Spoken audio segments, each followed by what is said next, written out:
My name's Alex. I hail from a fractured family raised by a controlling mother and her meddling sisters. Megan, the eldest, was 13 years my senior, with Anna 10 years older. I suppose I was an unplanned child, blamed for my parents' separation. Dad left in 1977 when I was 5 and never returned. Throughout my childhood, I faced bullying at school and at home. All I craved was my mother's love, a simple gesture of acceptance that never came. Despite the challenges, I excelled academically, dedicating 12 years to my studies. Time passed, and in 1993, I found myself at Kingston University in South London, grateful to escape my home life. It was there I met Holly, her image still clear in my mind. She exuded beauty and confidence, while I remained shy and introverted. Holly was in her final year of a creative writing degree, contrasting with my pursuit of a master's in mechanical engineering and design. As I mentioned, I was too timid to approach her, while she attracted attention from men effortlessly. Standing at 5 feet 5 inches with brown hair and captivating brown eyes, she possessed a beauty that seemed beyond my reach. The men who pursued her were outgoing and popular. To my surprise, one of Holly's friends struck up a conversation with me at a party, leading to Holly's eventual inclusion. Despite my limited experience with women, my humility and bashfulness seemed to attract her. Summoning the courage, I asked her out, and we began dating. I'm not ashamed to admit she took my pureness, but after about 6 months, rumors surfaced of her involvement with other men. Unable to substantiate the claims, I hesitated to confront her. Holly was a spoiled child, indulged by her parents and her sister Caroline, which strained our relationship. I endured her entitled behavior, her penchant for creating public scenes, causing me embarrassment. Despite my friends urging to end the relationship, I found myself in love, a feeling I had never experienced before. After graduation, we both found jobs and a flat outside Southampton, New Hampshire. Her family ties drew us there, as I had long severed connections with mine. We married a year later, welcoming Sophie into the world the following year, and Ava a couple of years after. Holly relished motherhood, and everything seemed perfect between us. Over time, I advanced in my career, eventually joining Walker Engineering 10 years ago. The increased salary and bonuses helped us save for a better house. But like many during the economic downturn of 2008, it was a tough year. Many lost their jobs, and winning contracts became harder, forcing us to work longer hours without extra pay. It was during this time, with both girls in school full-time, that I discovered Holly's affair with a man from our old university. Lost in work, I remained unaware until it was too late. Initially unsure of the identity of her lover, Toby suspected a classmate who had moved nearby. Confronting Holly proved futile, as she laughed off my concerns, though I sensed her deception. Nonetheless, my stable job and income put me in a good position to buy a nice house. Holly constantly pushed me to buy a house that reflected our status, whatever that meant. Despite my reservations, I agreed, and we purchased a lovely detached 5-bedroom house in Southampton. It was a buyer's market, so we snagged a good deal, despite the slightly high mortgage. One thing I did, which was unusual for me, was to open a new savings account in my name only. I only deposited my share of the bonus into it, and since I handled all finances and banking as the sole breadwinner, I doubt Holly even knew about it, even if I waved the receipts in front of her. Looking back, this turned out to be one of the smartest things I could have done. I needed some security because I wasn't sure if Holly planned to leave me if her old flame returned. After that incident, things seemed to return to normal, and my daughters remained my top priority. I supported their education and spent ample time with them on weekends, taking them to various activities like dance classes, concerts, and the zoo. Holly always seemed too preoccupied with her outings with her indulgent and idle friends. I seldom socialized with other husbands, but we all seemed to be somewhat controlled by our wives to varying degrees. My friends would tease me with the song "Under My Thumb" by the Rolling Stones whenever I had to cancel plans for what Holly wanted. Even at work, my colleagues would make comments about my marital situation, especially Holly's dominance over me. It wasn't until a few months ago that everything came to a head. Ava had just left for university, leaving Holly and me alone for the first time in 18 years. Both our daughters were attending our old alma mater. As I helped Ava settle into her new apartment with her sister, she turned to me and questioned why I was still with their mother. I was taken aback, as Ava had always been quiet, like her old man. "I heard she's fooling around with Henry Walker at your company," Ava said, tears welling up in her eyes. It was news to me, but I wasn't shocked. Over the years, I could have investigated her affairs but refrained, fearing it would break up the family and cause my daughters to resent me, just as my sisters did my dad. I tolerated her infidelity because I couldn't bear to lose what we had created, despite still loving her. This revelation had several effects on me. Firstly, it made me realize the depth of my daughters' animosity towards their mother, far greater than I had imagined. Secondly, it brought up old feelings from my upbringing and how they influenced my weaknesses. Finally, I realized I was the subject of gossip and ridicule at work, particularly from Henry Walker, who coincidentally was the nephew of the owner and the man betraying me. I felt utterly lost, unable to continue enduring this situation, especially now that my youngest daughter was aware of the mockery from Holly. I knew I had to confront her. My heart raced as I sat at the kitchen table, waiting for Holly's return. When she finally appeared, I found myself unable to speak once again. She merely looked at me with what seemed like apathy and contempt as she unpacked her bags. Eventually, I gathered the courage to speak.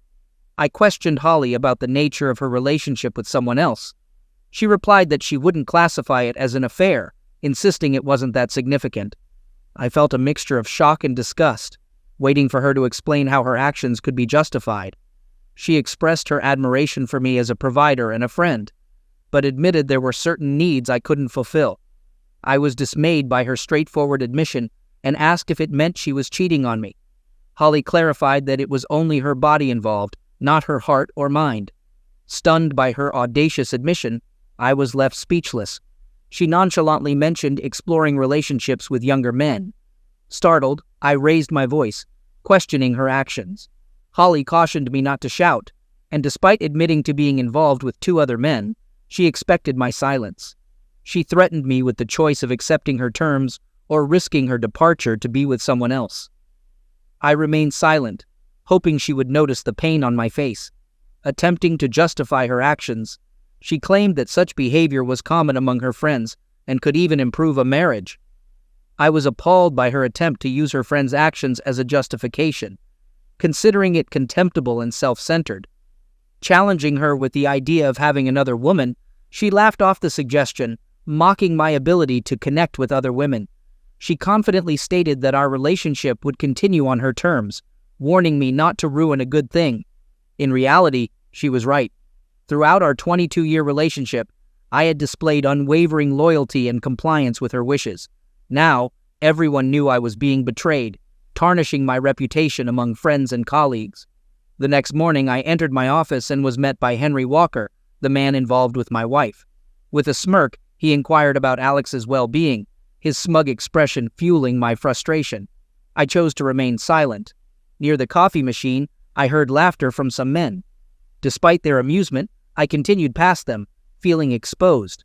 Even Olivia, the boss's secretary, seemed to find my situation amusing. Seated at my desk, I pondered the rough start to my day, feeling ridiculed both at work and home. Despite my efforts to focus, my anger lingered. I resolved to delve into my father's background, knowing only his birthplace and departure at 38 in 1977. Searching family history sites for Cambridgeshire, I found several potential matches. Anticipating his passing before my university years, I narrowed it down to 3 options and posted inquiries on genealogy websites. Lost in thought, my boss, Jack, summoned me to his office.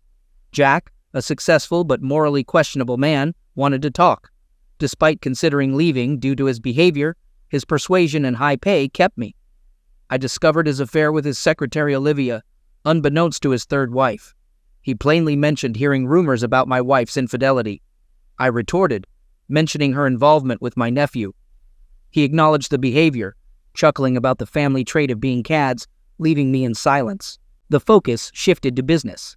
He emphasized the importance of family and warned that if the personal issues affected the business, I might have to leave the company. It was delivered like a strict teacher scolding a child. I bit my lip, noticing Olivia, his eager secretary, lingering by the door, likely gathering information to share with her friends. As I turned to exit, I couldn't help but wonder why a young woman like her would involve herself with an older man like Jack Walker. Passing by her, I heard more snickering, prompting me to lower my head and walk away. As the door closed behind me, laughter erupted, clearly directed at my expense. Returning to my office, I realized my presence there served no purpose. I had funded my daughter's education, yet now I was essentially financing my wife's infidelities. I was a simple guy who enjoyed his gadgets, but could live without extravagances. The majority of my expenses went toward Holly's indulgences, leaving me questioning my happiness. It was my haven for creativity and success. I had designed many of the parts being produced and sold here, and I was confident I could find employment elsewhere. They saw me as weak, and they weren't wrong. I wasn't one to stir up trouble. I was content being good old Alex, the submissive engineer. Glancing at my screensaver of the family vacation, I clicked on my email. To my surprise, there was a message waiting from a woman named Jennifer Holmes from the Cambridge Genealogy Committee. Astonished by the quick response, I read the message and was amazed. Jennifer had read my inquiry about my dad and had connected with a woman claiming to be his niece, Rachel Murray, my cousin. I promptly replied with my contact information, hoping to hear from Rachel soon. Leaving work brought some relief, and upon arriving home, Holly greeted me with a smile while cooking dinner. Though I distanced myself initially, I returned for the meal. She softly asked if we could discuss the previous night, to which I responded that it seemed there was little left to discuss, as she had made her stance clear. In response, she almost pleaded, acknowledging my qualities as a husband and requesting that I not deny her anything. I questioned her betrayal and humiliation, seeking an honest answer. Flustered, she shrugged, unable to provide a satisfactory response. Growing weary of her selfishness, I reflected on my efforts to make her happy. Despite working long hours to meet our financial needs and desires, I only received disrespect and mockery. I even drove an older car so she could have a newer one. She acknowledged having needs that I couldn't fulfill and presented an ultimatum: accept it, as she assumed I would, or she would seek satisfaction with a younger man. I interjected, mentioning Henry Walker's name, stating that everyone knew he was involved with her.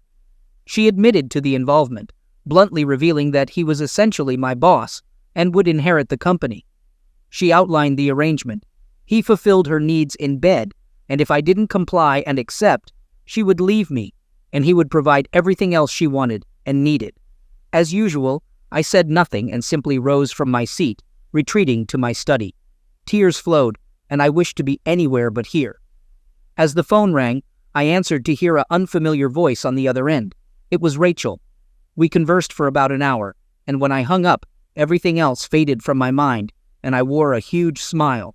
Rachel was thrilled that I had decided to explore my father's past and had much to share. I discovered that my mother had indeed forced my father out of the house, deceiving me throughout my childhood. Sadly, he passed away in 1983 when I was just 11. He succumbed to drinks poisoning, and my grandmother always blamed my mother for his behavior and mental state. Rachel informed me that after leaving us, he yearned to reconnect with me but was prevented from doing so. We arranged to meet over the weekend at her home in Cambridge. I was excited, knowing the break would be beneficial. The remainder of the week dragged on. Things at home remained unchanged, and at work, I was continually ridiculed behind my back. Henry and his friends found it amusing to hang a pair of underwear on my office door. I glanced at Olivia, but she remained silent. Enclosed in the underwear was a post-it note that read, "Please return to your wife." I was shattered. I sat at my desk and wept once again that day. I wanted to blame everyone but myself. I couldn't wait. When Saturday came, I informed Holly that I was visiting a friend in London, and she seemed indifferent to my plans. I suspected she would be unfaithful, so being away made it easier for her. The journey to Cambridge proved stressful, and I arrived at Rachel's house an hour later than expected. Surprisingly, she welcomed me with the warmest hug I'd received in years, seemingly unfazed by the delay.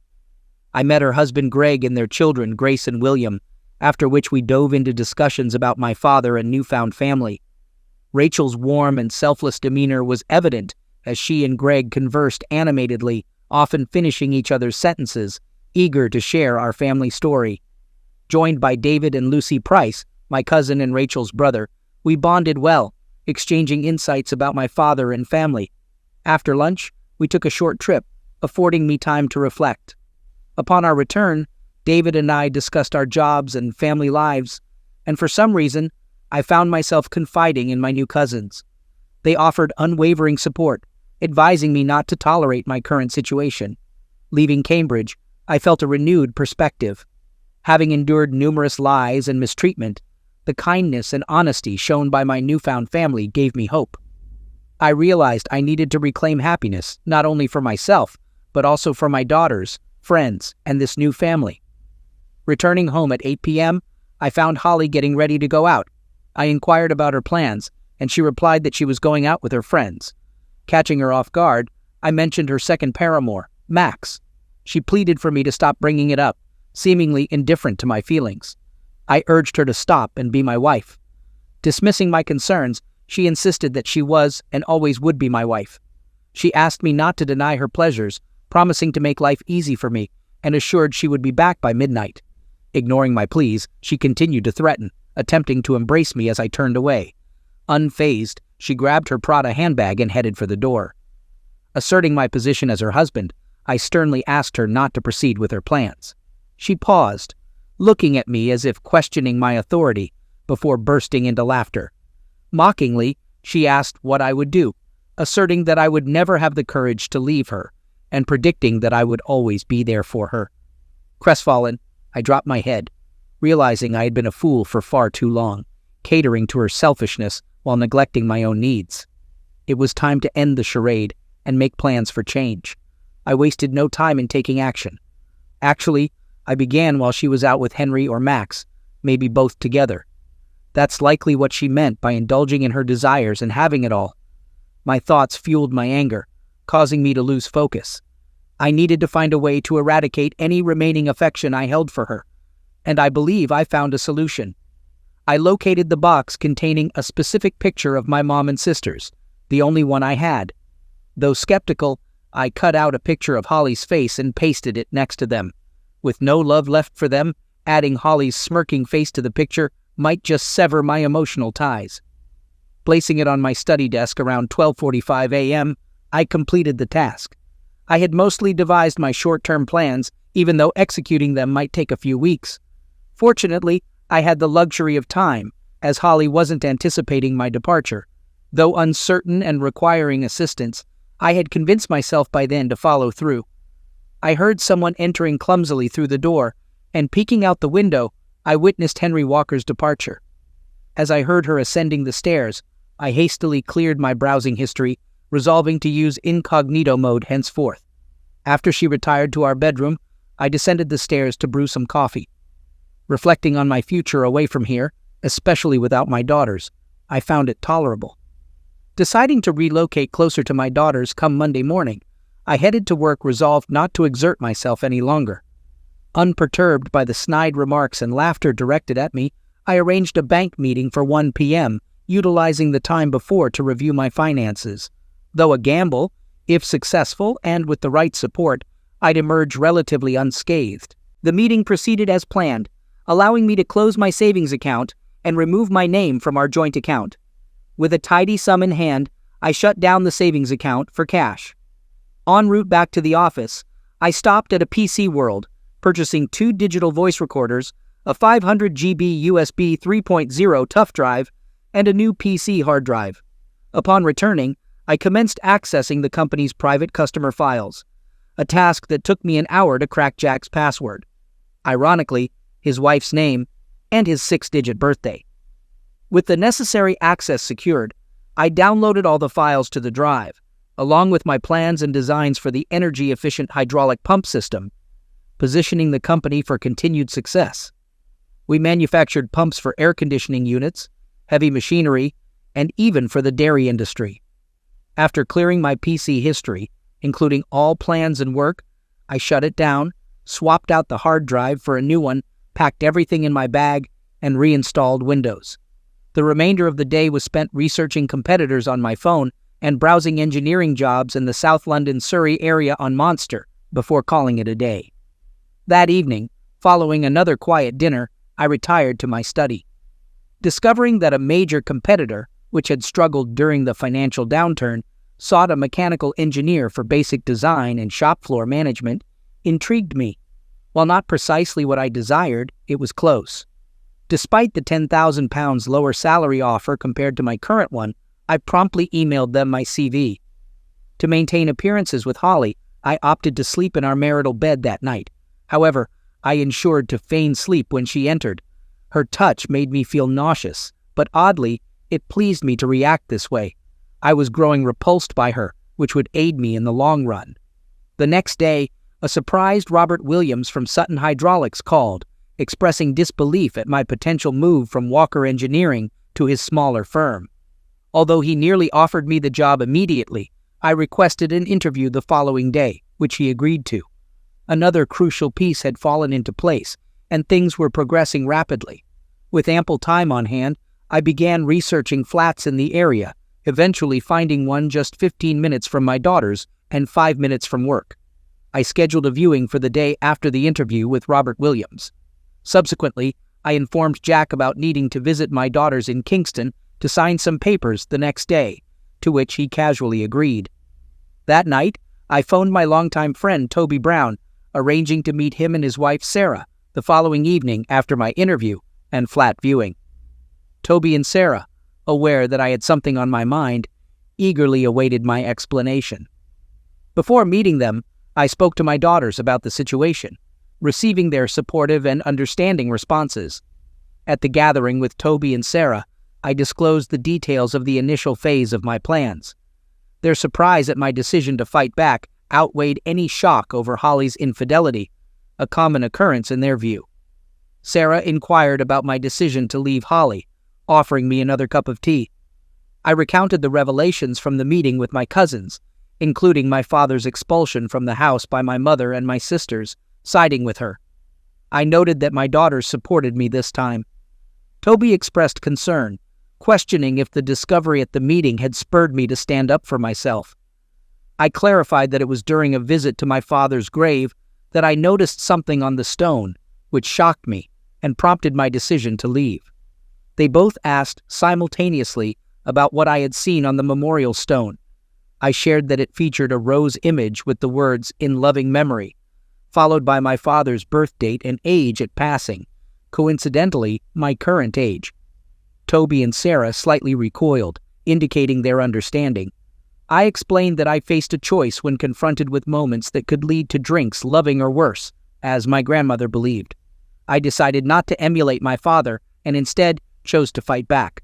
I continued, revealing that I wouldn't sacrifice myself trying to be the perfect husband any longer, enduring misuse and ridicule. I confessed to my friends, feeling vulnerable about how low I had sunk. Sarah offered help and shared her plan to protect herself and get back at Holly. I smiled and nodded, appreciating Sarah's toughness despite previous suspicions of her affair. Explaining my financial strategy, I shared that in 2008, I established a separate savings account, depositing all my bonuses and extra cash. Securing a mortgage required only my name, making it easier for me to apply a loan. I outlined Toby's role in transferring ownership of my house to a new company he would create to settle the mortgage, transferring the deeds through the land registry. Toby voiced skepticism about the plan, but I assured him that Holly wouldn't have the means to contest it. I pointed out that her religious parents, upon discovering her infidelity, would prioritize their principles over supporting her. They agreed, and even offered to help cover the mortgage, allowing me to delay payment. On my way home, I visited the local Land Rover dealership, where I negotiated to trade Holly's car for the latest model. We terminated the payment plan for the Range Rover Sport she had, benefiting the dealership from reselling it. I assured the dealer that I would return for my own upgrade, knowing he could recoup the cost of Holly's car by selling it as practically brand new. I apologized for any inconvenience, but explained that the prospect of selling me an expensive new Range Rover more than compensated. Upon leaving, I picked up a 2016 brochure, not for myself, but for Holly. Upon arriving home, she sat in the lounge, nursing a coffee and looking pale. I removed my jacket and tossed my bag onto the floor, preparing to enact the second part of the plan. I expressed my love for Holly and my desire for her to have the best. I declared that I would trade in her car, and buy her a new 2017 model, pointing to it in the brochure. Expressing her enthusiasm, she exclaimed that she loved the new car, unaware of my plan.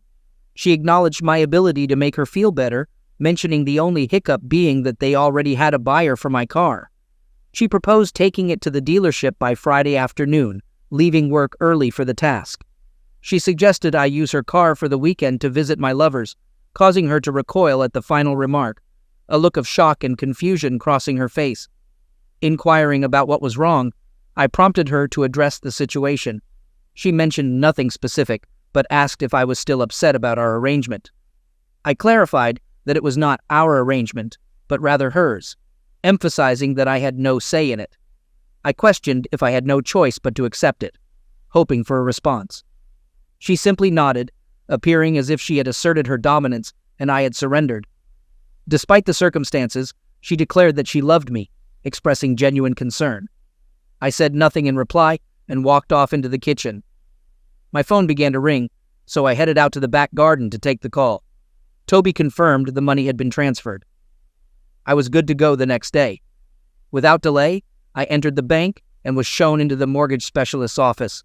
An hour later, the mortgage was paid off and all my remaining accounts were closed. I walked a few doors down and opened a new account with another bank. I was content, knowing I wouldn't have to pay anything again unless Holly pursued legal action and took me to court. My smile faded. The next day, I contacted the land registry and completed the appropriate online application. With all the details of Toby and Sarah's new company, within 10 minutes of applying, I received a confirmation email stating it would take 3 to 5 days to complete. Once done, I would simply hand over the deeds to Toby and he could register the property to his company. That same day, I knocked on Jack's door. Olivia was with him, as usual. Fridays were typically when he had his way with her, and I believe I interrupted their closeness activities. She left us alone. Placing my resignation on his desk, he looked up at me with that stupid smirk on his face. He inquired about the document in my hands. I replied that it was my resignation and expressed the belief that leaving immediately would be best, considering the situation with our families. I suggested that he might not want me around for too long. He appeared dumbstruck by the news. I boldly requested that my P45 be ready by Monday and emphasized not mentioning my departure to anyone Holly didn't know. He pleaded pathetically, insisting that they needed me. I countered by saying they apparently needed his nephew more.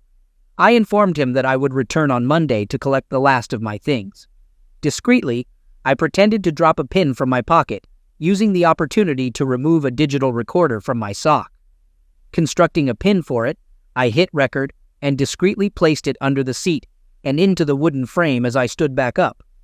Concluding the conversation, I mentioned having things to do and left his office. As a parting shot, I told him not to come crawling back when he's broke, suggesting that the only thing keeping his cheating wife with him was his money. I smiled, knowing that it hit a nerve. Turning, I left his office. An hour later, I drove home, picked up Holly's car and logbook, and dropped off her car at the dealership. John Reeves kindly offered to drive me home, and I accepted gratefully. When I got home that night, Holly was sitting at the kitchen table with big red bags under her eyes. I knew she had been crying. I asked her what happened. Reluctantly, she told me she had contracted gonorrhea. I laughed. Oh, did I laugh? She just glared at me. He suggested taking the medications to get back to normal, and the tension in the air was palpable. That night, for the first time in months, I slept well. The next morning, I slept in the spare room and felt refreshed. The good night's sleep had done wonders for me. I entered our bedroom and gently woke Holly, explaining that I was giving her space to rest and recuperate. Holly expressed a belief that I found her disgusting, to which I remained silent. Tears started streaming down her cheeks as she admitted to messing up big time. She professed her love for me and expressed a desire for me to get better. Initially, I felt sympathy for her, but it vanished quicker than expected. That surprised me. It dawned on me then that I had lost all affection for the woman I had been married to for 21 years. Could love truly fade away so swiftly? Apparently so, because I was done, and her situation did nothing to sway me. I left the room. Without saying a word, I got into my car and drove off contentedly. That night, I stayed with Toby and Sarah, who hosted a dinner party with many friends and colleagues present. When I returned home late Sunday morning, I found Holly up doing chores. Walking into the lounge, she rushed towards me and hugged me when she saw me. I simply patted her on the back. Excitedly, I suggested arranging for the new car to arrive, offering to drop her off in town to meet her sister, who could then drive her to the dealership. I envisioned her driving back in the new Range Rover, and she smiled, approaching me with open arms. Turning back to the kettle, I pretended not to notice her. Throughout the day, Holly displayed excessive affection, making me feel uncomfortable. She persistently tried to kiss or hug me, but I kept finding excuses to leave. By bedtime, I noticed she had been crying again. Wishing her good night, she inquired if I would be sleeping with her and expressed a desire to cuddle up and hear reassurances. Feeling nothing, I responded that it wouldn't happen until she got the all clear from the doctor. I firmly asserted that she made her bed, to which she retorted bitterly, stating that when she got better, she was sure she could find a man willing to be in bed with her, as she had plenty of lost time to make up for. I chuckled to myself. It took longer than expected, but there it was, and the harshness was back. All the regrets from Friday night had vanished, leaving behind 21 years of resentment. In the past, I would have fallen for her manipulations. But this time, I ignored her tears and headed for the spare room. It would be my last night in my house, and it would be in the spare room. I was also relieved she said those things. It erased any lingering doubts I might have had. As I looked at my doctored picture of her and my sisters, all I felt was hatred for her. She was only sweet when she wanted something, and nasty when she didn't get it. I woke early Monday morning. Holly was up early too for her 8:30 hair appointment. So I drove her into town as planned. I drove off, knowing it could be the last time I ever saw her. I feared it wouldn't be, but I was determined to make it so. On the way, I called the mobile phone company and terminated both our contracts. Pulling over into a lay-by, I paid the penalty on my card. They informed me that the phones would remain in service until 5 p.m. perfect. Next, I headed to the office to pick up my P45. I stepped into the factory, greeted by a somber atmosphere. Word of my departure seemed to have spread, briefly eliciting looks of fear from my colleagues. Unsure of the reason behind their unease, I made my way down the corridor toward my office, passing by the coffee machine where the usual group was gathered. Uncertain if Max and Henry were aware of their shared involvement with my wife, they grinned at me, exchanging jokes with others. I greeted them with false cheer, saying good morning. They asked about my wife, prompting the usual laughter at the recurring joke, which I failed to find amusing. I replied that she wasn't doing well, attributing it to one of them giving her an unwelcome surprise. I left them in stunned silence, and when I glanced back, their jaws had dropped, leading to a commotion before I headed upstairs. Approaching Olivia, she offered a half smile and lowered her head, perhaps indicating that I was now earning some respect. Jack appeared at the door before I could knock. He asserted that he had what I wanted, instructing me to take it and get out. Perhaps that respect was merely my imagination. Entering his office, I sat down, discreetly slipping a recorder into my pocket from under the chair. I knew he'd had his usual Friday rendezvous with Olivia, and now I had it recorded. He snapped, inquiring if I had another job lined up. Initially ignoring him, I relented and replied that I had nothing lined up. A smirk played across his face, likely assuming I would come crawling back.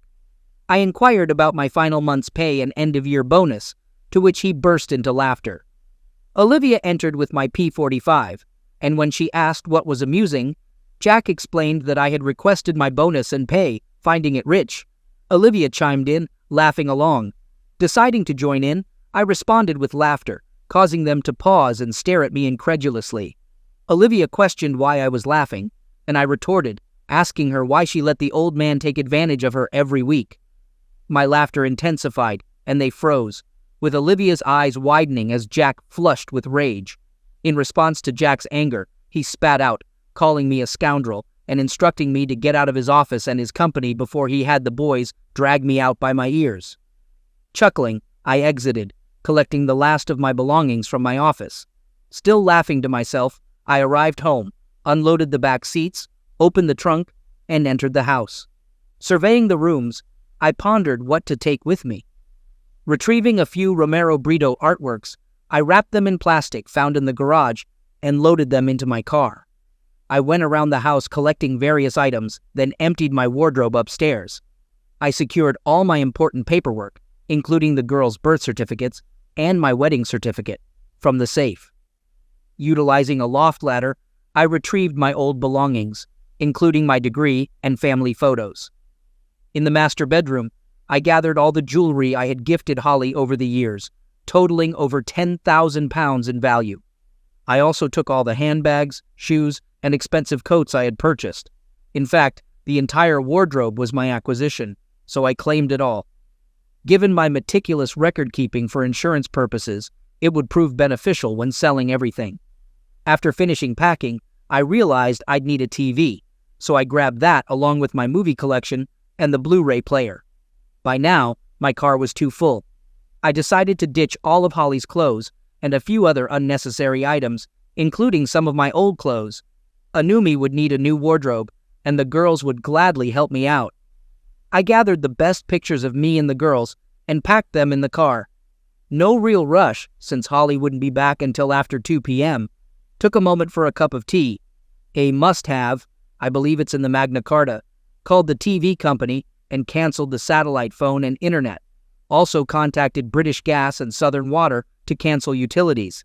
It would take a few days, but I didn't care. Returned to the bedroom and sat on the bed when I noticed something that sparked an idea, one that scared even me. Holly's wedding dress sat at the top of the wardrobe in a dusty old box. She loved it, probably more than me. Took it down and found our wedding album among the box of photographs on the bed. Grabbed the duvet cover, gathered everything, and headed to the garden. Dumped everything into a pile, including Holly's clothes and belongings I couldn't sell. Left her underwear untouched. Didn't want any reminders. Closed up the car and checked the time.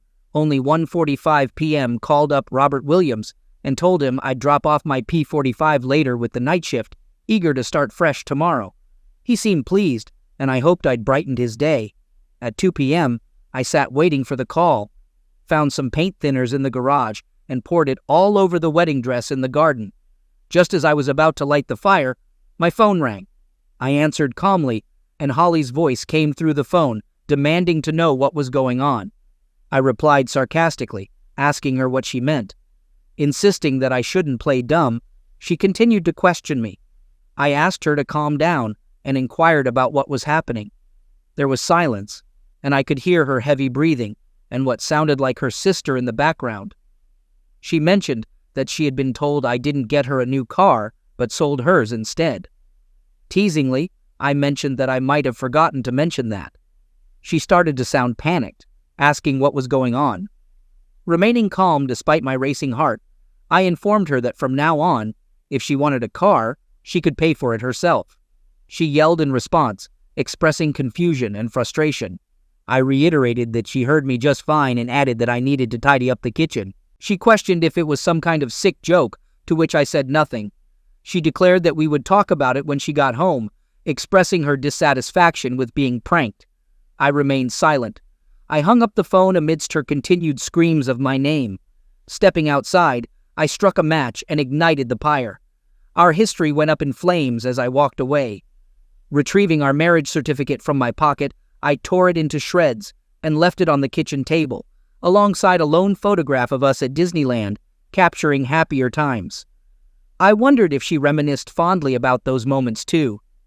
Sliding into my car, I drove off.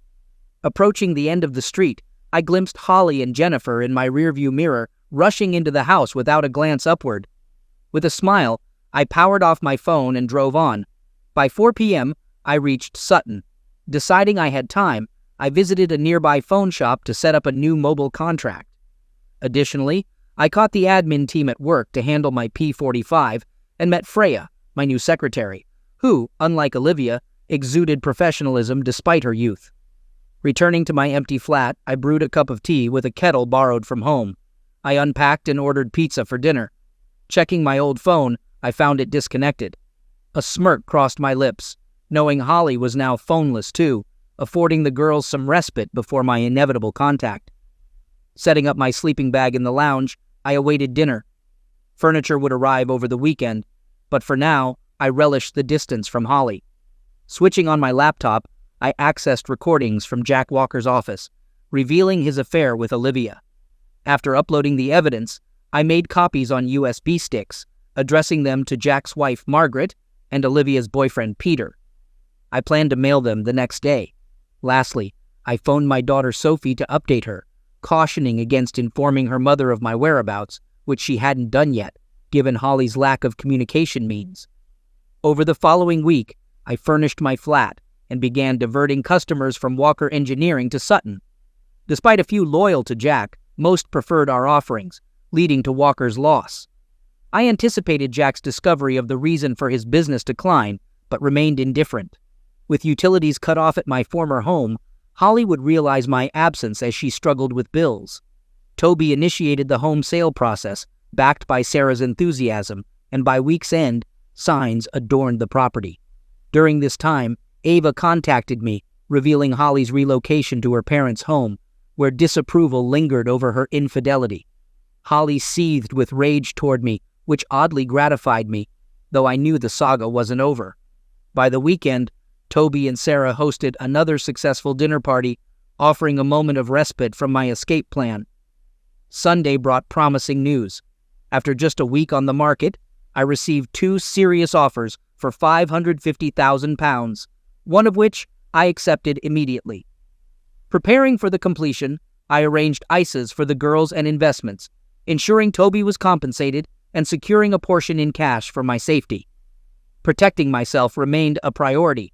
As the week progressed, Toby's news that the sale could move swiftly filled me with delight. I promptly reached out to a removal company, tasking them with clearing out my former home. Meanwhile, the girls contacted their mother, who responded with heightened anger and threats. Assuring the girls that the turmoil would soon end, I offered them solace. On Tuesday morning, during a conversation with a new client who had recently met with Jack Walker to discuss a possible contract renewal, I learned of Walker Engineering's dire situation. The client revealed that due to a significant loss of projects, the company had to lay off 50% of its staff. Additionally, he informed me of Mrs. Walker's decision to divorce Jack over his infidelity. Despite this revelation, I felt no sympathy, my mind preoccupied with calculating commission checks. While I remained unaware of Olivia and her boyfriend's fate, I knew he had received my gift. Whether Mrs. Walker had received hers or not, the reason behind their impending divorce was undoubtedly clear. I pondered what Mrs. Walker's friends and family would think of her affair with an older man. In recognition of my efforts, I was rewarded with a brand new Land Rover Discovery HSE. Although I had contemplated treating myself beforehand, Robert and the executives were so pleased with my performance and the company's trajectory that they bestowed upon me the car, along with a substantial commission, surpassing £30,000. Gazing out of my office window at my new car, I was taken aback when a familiar Ford Focus pulled into the parking lot. I discovered the car belonged to Diane, Holly's mother. Anticipating an inevitable confrontation, I braced myself as my office phone rang. My secretary, Freya, informed me that there was a woman claiming to be my wife in the reception. I instructed her to tell the woman that I was in a meeting and that I would be down in an hour. 3 hours later, I glanced out the window to find her still waiting. With a sigh, I decided to leave for the night, prepared to confront her if necessary, or simply drive past if she didn't spot me. Exiting through a side door, I headed toward my car. As I was about to get in, I heard tires screech, and before I knew it, she had blocked me in with her car. Stepping out, she stormed toward me with fury evident in her disheveled appearance. Clearly distressed and clad in worn-out clothes that appeared to be her sister's, her unkempt hair added to her disarray. "You damn idiot!" she screamed, attempting to slap me but missing her mark. Fueled by rage, she demanded retribution. Urging her to calm down, I invited her to sit in the car with me. Surprised by the sight of the new car, she expressed her financial struggles and pleaded for my return. I informed her that since I couldn't fulfill her needs and didn't match up to her younger lovers, I felt redundant in her life. She then pleaded for me to come home, expressing a desire to move past the situation and forgiving me. I couldn't believe my ears and asked if she was kidding. She affirmed that she forgave me for wrecking her things and her life. Questioning her forgiveness, I pointed out the open cheating, disrespect, and her nerve to claim forgiveness. I stated firmly that I would never be with her again, and coldly suggested she go be with one of her lovers. She mentioned that her friends treated her differently now that they were separated, and their husbands questioned their fidelity. While acknowledging some responsibility for her misfortunes, I still sympathized with her. She admitted to facing consequences for her actions, having squandered a good life due to greed and disrespect. Despite this, I knew I had to move forward. She pleaded for me to come back into her life, claiming to have nothing left. She inquired about her share of the house and mentioned her need for a divorce. I pointed out that she had never once said she loved me, stating that she just needed me, but I didn't need her. I disclosed that I had defaulted on the mortgage and lost the house, admitting to lying. Her reaction was one of shock, and I understood the purpose of her visit. Declaring my desire for a divorce, she pleaded desperately, claiming to love me. After over 20 years together, she pleaded, acknowledging a mistake and claiming severe punishment. I emphasized that it was a huge, unforgivable mistake, stating firmly that I would never return to her. She screamed and begged, filling the car with her cries. Offering a proposition, I suggested a clean break and offered £30,000 in cash if she agreed. Her demeanor changed, and she became resolute. She yelled, threatening to fight me in court for everything, asserting that I didn't lose the house and was too smart for that. Acknowledging her correctness, I found myself on the defensive. I started by stating firmly that she wouldn't get a penny from me. She squared up to me, and I explained that I would fight her for everything and more. I asserted that she had no money, and I would move my assets around to make it difficult for her to track them down. I warned her that by the time her lawyer found anything, the bill would wipe out any gain. I gave her a choice to take the money offered or face the consequences of a legal battle, never breaking eye contact. She exclaimed angrily, expressing love and accusing me of mistreatment. She continued, stating that thanks to her, our girls would thrive, contrasting their future virtues with her perceived shortcomings. I told her to take the money and get out of my life, and she spat back, agreeing to take the money and proceed with the divorce. I responded that I would arrange it, and she exited my car, slamming the door shut. Moments later, she sped away from the car park. The following day, I initiated divorce proceedings, citing infidelity as the grounds. A week later, I arranged a meeting with Holly at the girls' apartment. Despite the completed sale of my house, I postponed investing until the papers were signed. Maintaining civility in front of the girls proved challenging. I handed Holly the cash, and she proceeded to sign the papers. After bidding farewell to the girls and wishing Holly luck, I prepared to leave. Holly suddenly burst into tears, though I sensed it might have been more for the girls' benefit. Sophie and Ava exchanged knowing glances. Ava mentioned seeing me next weekend, referring to the Coldplay concert they were excited about. I returned to the room, where Holly continued to sob, unnoticed by the others. Suddenly, I realized what Ava meant about the concert. Sophie inquired about our plans, and I mentioned checking with Amy and letting them know during the week before departing. Ignoring Holly's shouting as I left, I closed the door behind me.